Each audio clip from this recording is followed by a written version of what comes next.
வணக்கம்.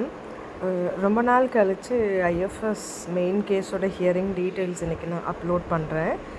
பார்த்தீங்கன்னாக்கா இது வந்து ஆகஸ்ட் 2 அன்னைக்கு வந்த கோர்ட் ஹியரிங். இதான் last hearing. Next hearing August 16 அன்னைக்கு வருது.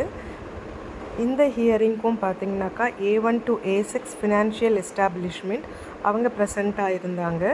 A12 alone present. A12னா குப்புராஜ் அவங்க மட்டும் present ஆகிருந்தாங்க.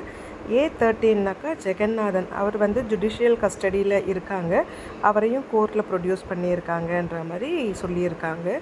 No steps taken by complainant to execute NBW against other accused.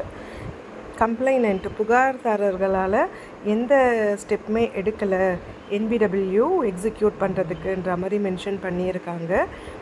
A13 வந்து ஆகஸ்ட் 16 வரைக்கும் அவங்கள ரிமாண்ட் பண்ணணுன்ற மாதிரி இன்றைக்கி கேஸ் ஹியரிங்கில் நடந்திருக்கு. இதனோட நெக்ஸ்ட்டு ஹியரிங் பார்த்திங்கனாக்கா ஆகஸ்ட் 16 அன்னைக்கு வருது.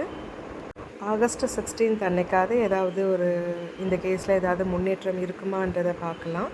இதுக்கு நடுப்புற பார்த்திங்கனாக்கா மோகன் பாபு வந்து அவரோட சொத்துக்கள்லாம் EOWவில் ஃப்ரீஸ் பண்ணியிருக்காங்கன்னு சொல்லியிருந்தாலுமே வேலூரில் இருக்க அவரோட சில ப்ராப்பர்ட்டிஸ்லாம் பவர் ஆஃப் அட்டார்னி கார்த்திக் கலைவாணன்னு சொல்லிட்டு அவருக்கு கொடுத்து அவரோட சொத்துக்கள் எல்லாமே சேல் பண்ணியிருக்காங்க.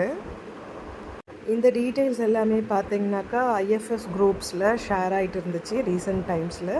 இது ஒரு அப்டேட் இந்த ஐஎஃப்எஸ் கேஸ் பொறுத்த வரைக்கும்.